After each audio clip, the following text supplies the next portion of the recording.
Bugün bir çoxları sual edir 8 Mart haqqında ki, 8 Mart Qadınlar Günü bayram kimi qeyd etmək olar, yoxsa yox?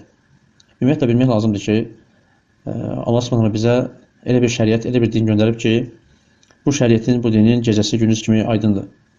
Və Allah Subhanahu bizə bu dində öyrətmədiyi bir ən xırda bir iş belə buraxmamışdır. Bizə hər bir şey öyrətmişdir, bütün xırdalıqları, həyatımızın xırdalıqlarını bizə bildirmişdir. Və İslamda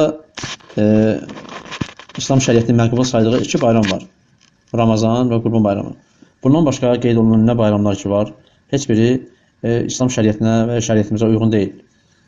Və bundan başqa nə bayramlar varsa, bunlar hamısı bizim dinimizə əlavə olunmuş yeniliklərdir.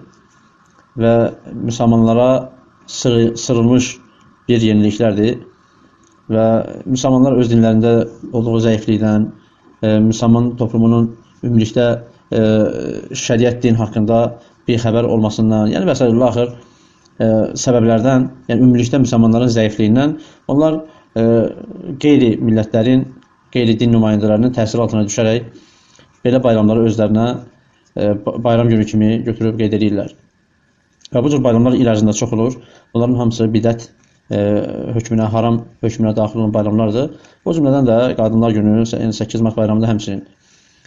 Çünki yəni bu bizim şəriətimizdə mövcud deyil. Yəni Peyğəmbər s.ə.v bizə şəriəti, Allahdan bizə şəriəti gətirəndə 8 Mart deyə bir şeyi bizə əmr etməyib.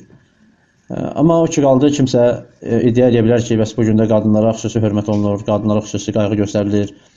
Yəni və s. axır.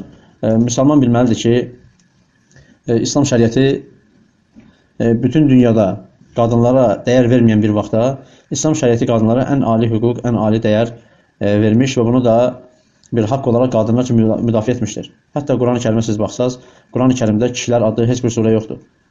Amma qadınlar haqqında xüsusi surə nazil olunub və surənin adı da Nisa surəsi olaraq qeyd olunub. Və elə bu bizə göstərir ki, Allah Subhanahu bizim dinimizdə qadınlara xüsusi önəm, xüsusi əhəmiyyət verir və onların böyük və dəyərli bir məxluq olduğunu bizə çatdırır. Və hətta qadınlara Allah Subhanahu Quran-ı Kərimdə bizim üçün rahatlıq mənbəyi, təsəlli tapmaq üçün bir varlıq olduğunu Allah Subhanahu buyurur ki, yəni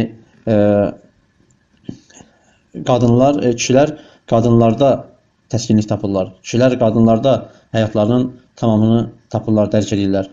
Yəni bu təbii ki, qadına verilən ən böyük dəyərdən xəbər verir.